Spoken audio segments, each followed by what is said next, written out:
Before I get started on the main topic for this Buick Know-How, I'd like to take a few minutes to update and inform you on some special Kent Moore air conditioning tools. We're going to be looking closely at a tune-up kit for the J39400 halogen leak detector, and then we'll talk about these new low-profile ACR4 couplers.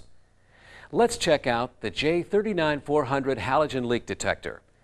The J39400 is one of the most sensitive units you'll ever see, and that's why it's an essential tool. The J39400 detects refrigerant leaks equal to 1 pound over 40 years.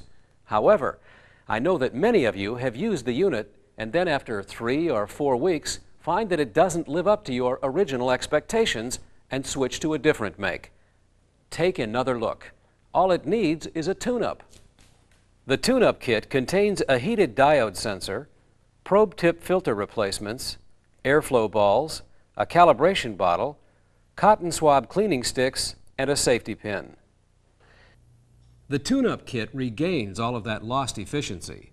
Most of it is primarily due to dirt or grease that may be impacted in the filter. Change the filter and voila, you're back in business. Just follow the instructions in the kit. Some new cars you'll be asked to repair in a few short years will be getting very tight clearances for these larger original couplers. Low-profile ACR4 couplers have been developed to make it even easier. To install them, just recover the refrigerant that's left inside them.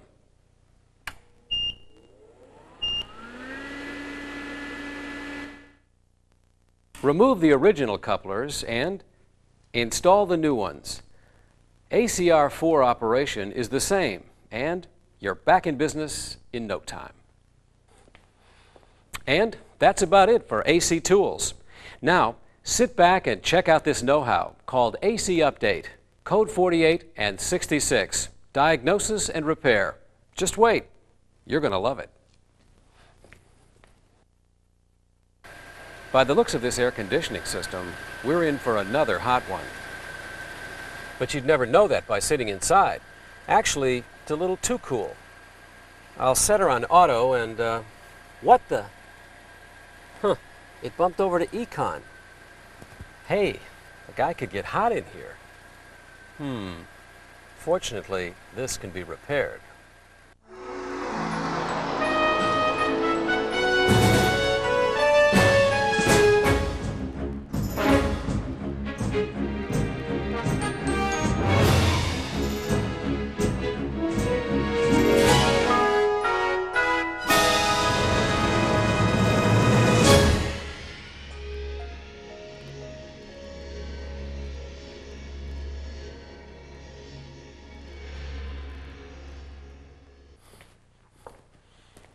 This know-how is specifically focused on codes 66 and 48. These codes apply to 1991 to 1993 Park Avenue and 1992 and 1993 LeSabres with the CJ2 dual-zone air conditioning system. Code 48 does not apply to C67 electronic AC systems. The know-how reference manual covers both systems, including the C67 system found in the 1991 to 1993 Regals. This video concentrates on the Park Avenue and LeSabres CJ2 dual-zone system. Since Code 66 and 48 set due to system control problems, let's start by covering the air conditioning control switches. As I'm sure you already know, CCOT systems alternately run the compressor on, then off, which is controlled by the pressure cycling switch. The HR6 HE air conditioning compressor is equipped with a high-pressure relief valve.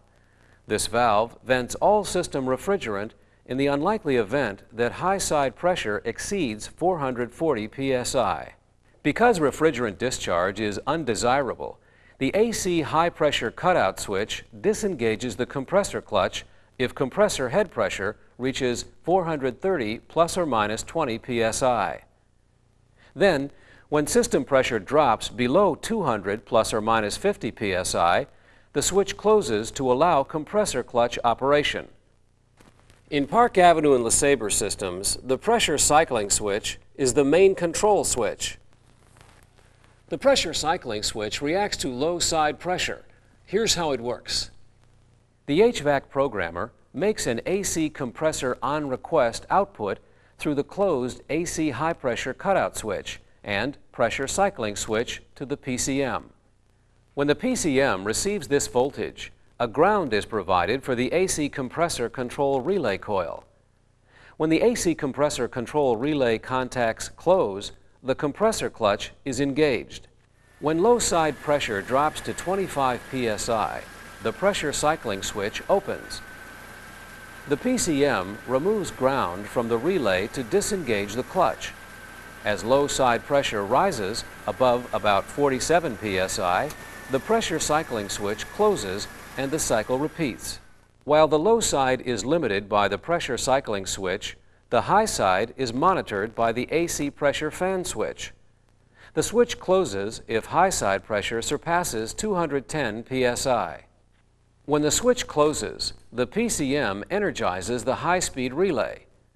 The left-hand coolant fan speed changes from low to high speed to increase airflow through the condenser until high side pressure drops below 160 psi.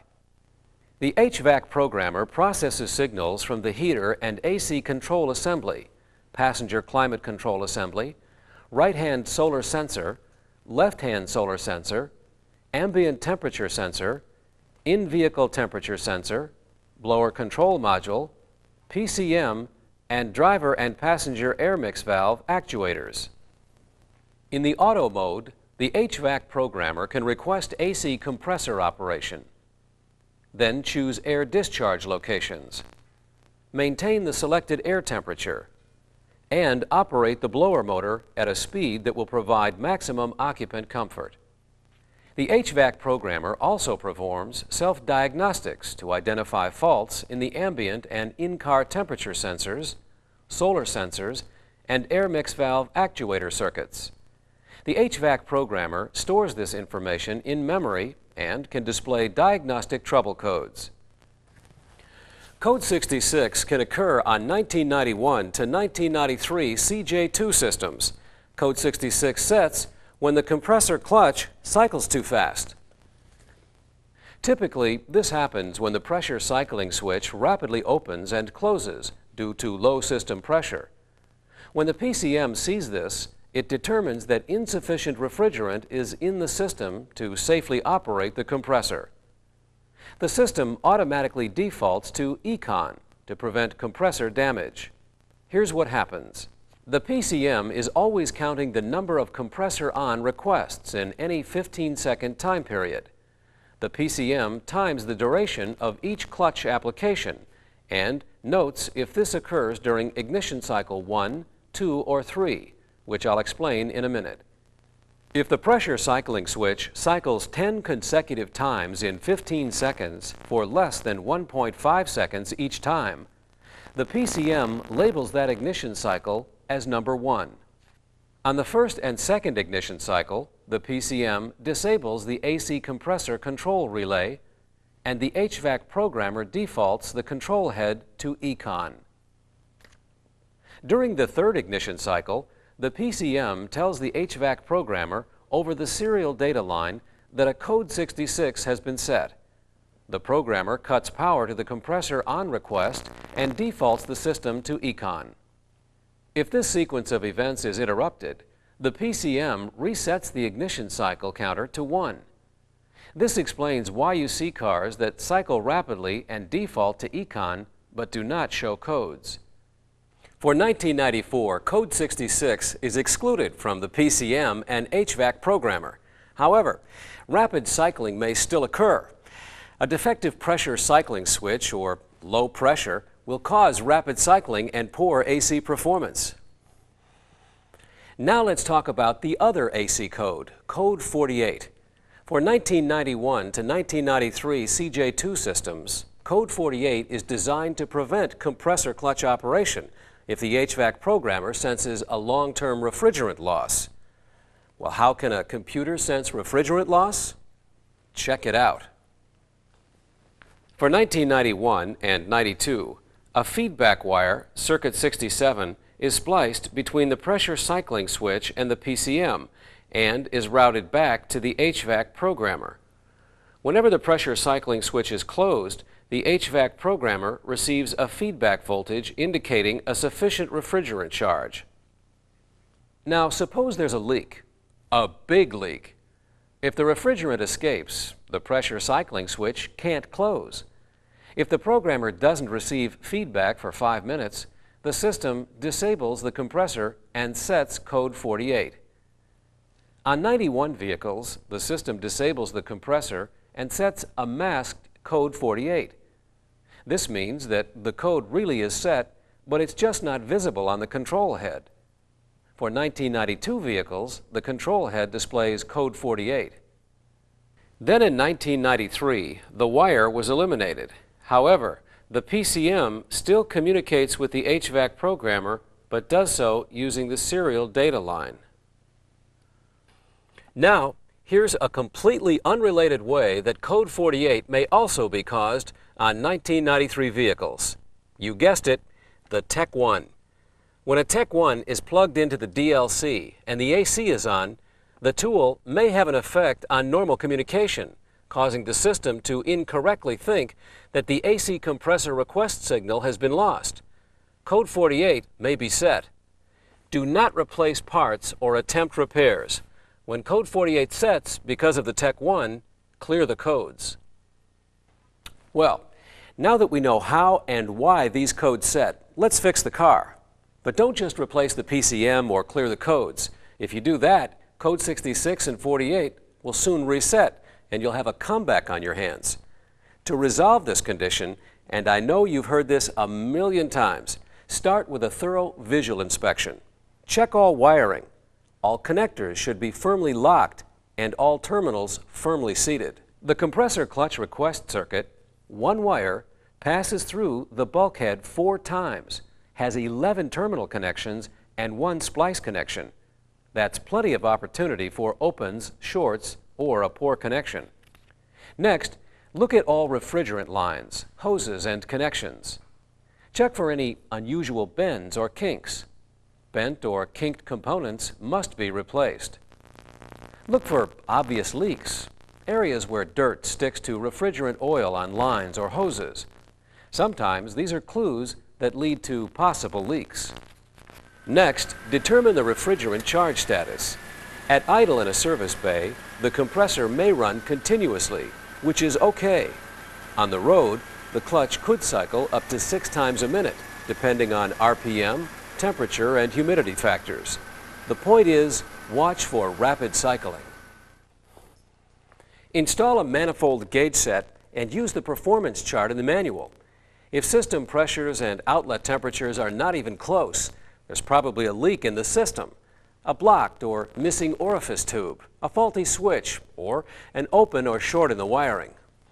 If a leak is suspected, locate it with the J39400 Kentmore halogen leak detector. Remember to calibrate the detector before each use to get the best possible sensitivity to refrigerant. It's easy. Just insert the cigarette lighter plug into the adapter socket. Connect the clamps to the battery. Turn the detector on and allow it to warm up for 2 minutes. First, check the airflow by seeing if the airflow ball is floating in the tip. Second, set the gas switch to R134A for calibration purposes. Third, adjust the balance knob until the unit ticks and the probe light flashes about 2 times per second.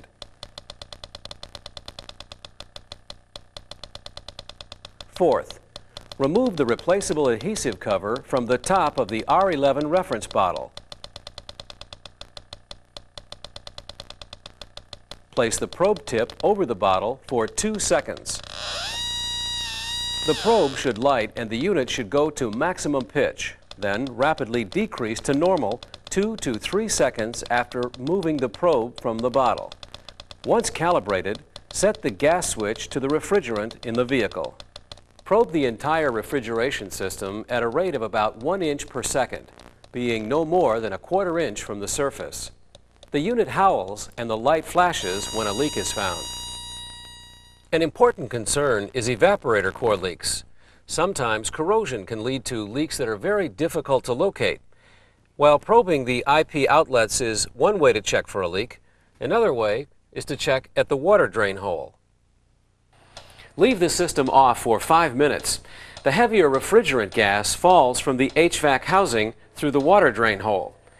Sniff there for several seconds to locate a leaking evaporator. Leaks generally carry refrigerant oil out along with the refrigerant. When oil coats the evaporator, like it did on this one, it collects a surprising amount of debris. This can result in no cooling or low blower speed complaints. If that's the case, replace the evaporator and clear the codes. If the charge is okay, that tells you the problem has to be electrical. Clear the codes to get the system running. Press Auto AC and then set the temperature to 60 degrees to force a compressor on request. If the codes are cleared from the PCM and then from the programmer, the system resets the codes again. So clear the codes from both at the same time by disconnecting the battery.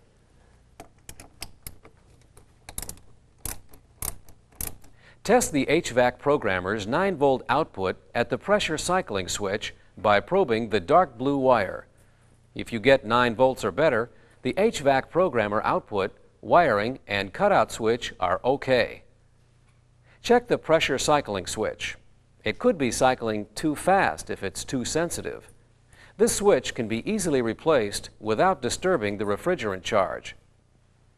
Now, if you don't see any voltage, test the wiring to the cutout switch. After checking the wiring, check the AC high-pressure cutout switch. It should be closed. If not, for this switch, the refrigerant must be recovered before replacing the switch. Look closely at the wiring harness as it routes near the alternator bracket for rub-through insulation that could cause shorts. Then check the wiring between the cutout switch and the programmer at the light blue wires terminal. If that's okay, reconnect the pressure cycling switch to test for voltage at the PCM. On 1991 to 1992 CJ2 systems, check the feedback wire that goes back to the HVAC programmer. Starting in 1993, the serial data line was used instead of the feedback wire. Unless there are other problems, the data line is probably okay. After making repairs, recover, evacuate, recharge the system, and clear all codes. Then, check the operation of the AC system.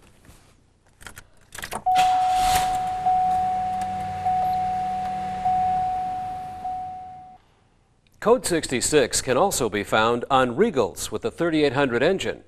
These vehicles use a C67 or a CJ3 dual-zone electronic AC system, meaning that although the system is electronic, it's not computer-controlled. Code 66 in a Regal indicates low refrigerant, faulty wiring or switch, or a loose connection. Regals should be diagnosed and repaired using the same strategy just laid out for the Park Avenue and LeSabres. 1993 Roadmasters can have a similar condition. When the AC compressor clutch is inoperative on 1992 and 1993 Roadmasters built before VIN PR 404608 with the C68 electronic touch climate control option, the system will not operate when the AC control assembly detects a low or no refrigerant charge in the system. The AC control assembly can misinterpret the system's charge status, usually caused by an intermittent AC control relay, high-pressure cutout switch, or pressure cycling switch. When one of these controls malfunctions intermittently, a false code 9 can be set. On Roadmasters, the repair is to cut the light blue wire from cavity K in connector C205, being sure not to cut the light blue wire in the blower motor circuit. Some of these Roadmasters may still have a code 9 stored in the AC control assembly. If the wire was cut some length from the AC control assembly, it's possible that a small voltage is being induced by some of the surrounding wiring. This may be enough to fool the AC control assembly to reset the code 9, preventing compressor operation. In all cases, when a code 9 is encountered, cut the light blue wire, circuit 67, at the control head to eliminate the problem. As you've just seen, there are a lot of ways to set codes 48 or 66, but that doesn't matter now. Just perform a visual inspection to spot obvious causes. Check that there is refrigerant in the system to operate the switches. Leak test the system if necessary. And finally, perform wiring and switch tests. Ah, the sound of a normally cycling clutch.